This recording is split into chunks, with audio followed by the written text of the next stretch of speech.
So if I may, I have prepared an overview statement based on my work these many past weeks. And I want to just say that as a parent and as a patriot, I'm absolutely outraged by what we're allowing to happen to our children. Humanity is judged on how you treat the weakest member of the society. Let me say that although pedophilia, which says child love, has nothing to do with the abuse of children, these children are not just kidnapped and in some cases bred by families as a cash crop. We have people in the United States of America that breed children in order to sell them.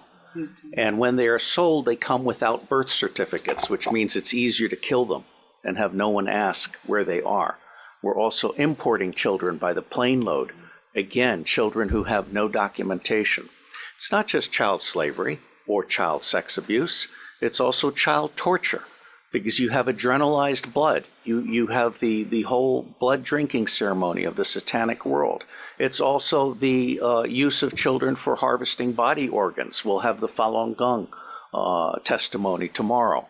One of the reasons that the Falun Gong are so popular is because they're so healthy, so that you can harvest their body organs and get the very best. And then you have ritual ceremonies and ritual murder, as well as incidental murder.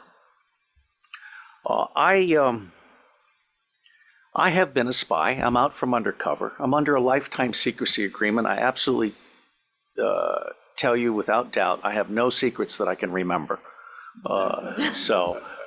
If when I go to Iran soon, they can torture me, there's nothing there for them to get. But I know the system. I've been a spy all over the world. I have created the Marine Corps Intelligence Command. I have trained intelligence and law enforcement representatives, over 8,000 of them from across 66 countries.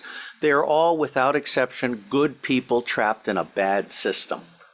And one of the most wonderful things that this court could achieve, now that we've had Pizzagate, for example, which opened people's mind, is we could achieve an opening of the public mind and an absolute imperative from the public to governments, including the U.S. government, which I think is the center of gravity in so many ways.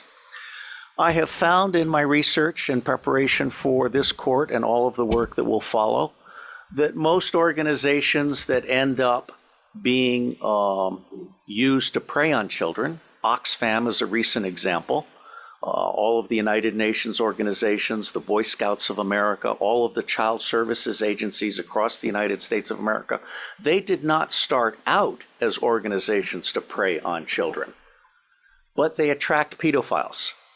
And ultimately, pedophiles end up rising in the ranks and controlling those organizations, so that an organization that initially started out in the service of children becomes an organization that is in fact hunting children.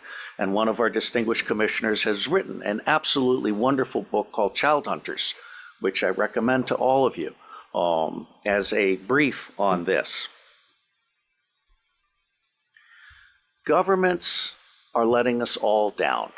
And I absolutely agree with the commissioner who brings forward the need to restore the sovereignty of we the people, because governments have become not only bureaucratized, but they are now the servants of the deep state, of the banks. And if I may, the deep state is not the same as the shadow government. As I say, every organization is 90% good people trapped in a bad system. It's the highest 10% that is generally the rogue killer element.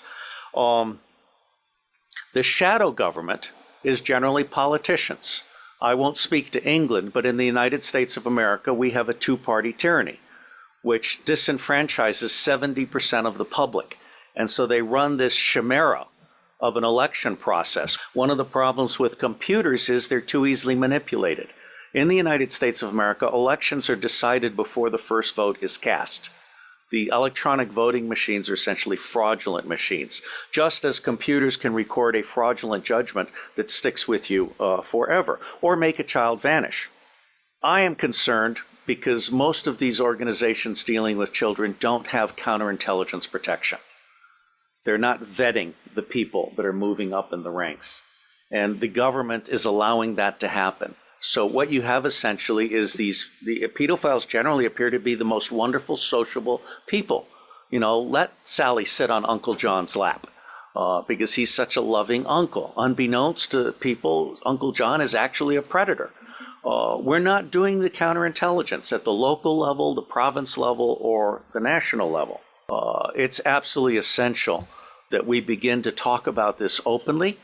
And while we are not a law enforcement commission, we can in fact turn information over to law enforcement. And I believe we will render a signal service to the people of Great Britain and to other countries by being a magnet for information. It's been my experience that when you put out one piece of free information, it attracts 100 pieces of information from others, of which 10 are priceless. So there's a 10-to-1 return on investment. And this commission seeks to create an online library and some other things that I'll talk about in a moment. And I believe we will serve as a magnet, a hub, a catalyst for a new emerging global consciousness about pedophilia and all of its aspects. There is great cause for alarm. There are two great causes for alarm beyond the actual fact of pedophilia and its existence, which, as His Grace has pointed out, has gone on for centuries. First, the elite appear to be seeking to infect local and provincial law enforcement officers with a taste for pedophilia. There appears to be a very deliberate attempt to push this interest in pedophile movies, including movies that include bestiality.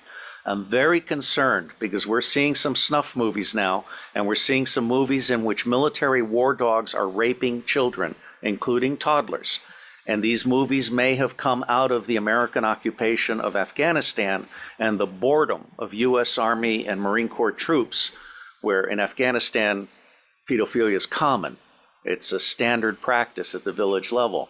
But military war dogs plus common pedophilia and video cameras, which every U.S. soldier and Marine has, is a very, very toxic combination.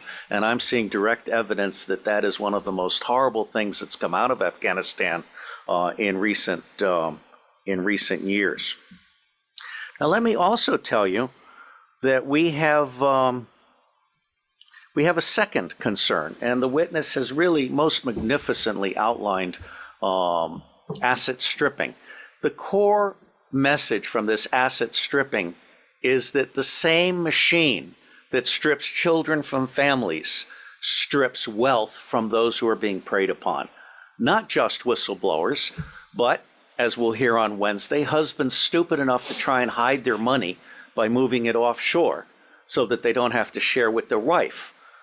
What husbands do when they turn over their money to intermediaries who are part of this system is mark themselves as a target. They might as well paint a target on their forehead because they have now become prey for a system that recognizes people who are asking to be made destitute. Now, it's not my working assumption, but the working assumption yet to be proven that the totality of the children disappearing worldwide is toward 8 million people, toward 8 million children. In the United States of America, the acknowledged number, not counting the children being bred without birth certificates, not counting the children being imported without documentation, is between 600 and 800,000 a year. Now imagine Africa and East Asia and all these other locations. I personally believe that the number we want to try to document is rising well beyond the official figures, and we have yet to learn what the actual number is, okay? The other working assumption is how long do these children survive within this system? What I am hearing from the witnesses that I've talked to is 2 years. It may be longer. It may be 4 years, it may be 6 years, but by and large, these children are so abused. I mean, we're talking rapes by the hour and so forth, that they reach their expiration date within 2 years. And then they're murdered with impunity, or they're ritually murdered if that's what they've been bred for. So I think we need to document this. No one else has done this before in a systematic manner. This commission is rendering a signal service by seeking to do an overall view in the public interest. This will be a massive, massive undertaking. And while the preliminary attempt is to do a 6-month to 9-month endeavor, subject to funding availability and the availability of witnesses and also prisoners, there are a number of prisoners who can be debriefed, who, when properly debriefed by specialists, can really give a deeper understanding that has not been achieved by existing law enforcement and other agencies, because they simply treat these people when they catch them, in those rare instances when they catch them, as disposable goods to be thrown into prison and forgotten about. And tomorrow we will have some expert testimony from one of our commissioners who can speak to this far, far better than I. William Binney is my counterpart. He is for NSA what I am to CIA, which is to say, he is saying, as I am saying, that we can delete 70% of our respective organizations and put the other 30% to work. But Binney is also the author of Thin Thread, which is a way of doing deep discovery in unstructured databases and the internet. And so he is prepared to actually help us do pedophilia tracking worldwide. And one of the things that the other technical commission, Stephen Arnold, is very good at is de-anonymizing the internet. This includes every image having a fingerprint. So you can take an image of a child being abused, and you can track that image through the dark web. So there are resources that we can bring to bear in support of this commission's mission. My favorite technical commission is Arno Reuser from the Netherlands, who is a master librarian. He is so good that when the Dutch intelligence community realized it didn't know enough about the world, they recruited him to create the Open Source Intelligence Center for Dutch intelligence. And as with the endeavors that I helped create in the United States, and in fact for Scotland Yard, very quickly people found out that they could get 40 to 60% of what they knew very cheaply using open sources of information.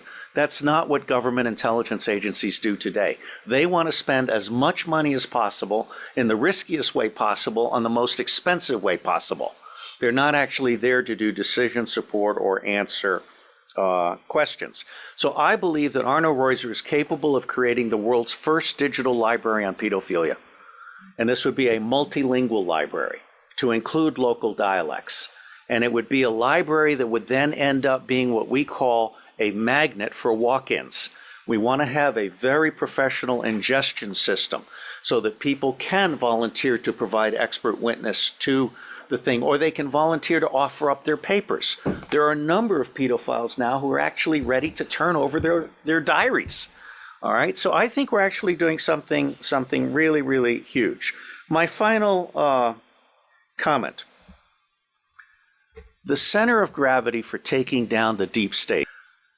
Pedophilia is both the induction glue. Pedophilia is how the deep state recruits and controls people. It is also the Achilles heel of the deep state. I believe that once the public realizes that the government is not protecting their children at a scale of vulnerability that we can articulate, then everything else about the government is called into question.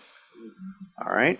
So for me, this is a truly righteous endeavor. And I will end by saying that as much good as it might do to get the British angry, for me, the center of gravity for change is the American public. Because if you can get the American public angry, we will stop supporting dictators overseas. We will close all of our military bases overseas. I am on record as a former CIA operations officer as saying that our 1,000 bases overseas are not there for national defense. They're there to serve as lily pads for the smuggling of guns, gold, cash, drugs, and small children.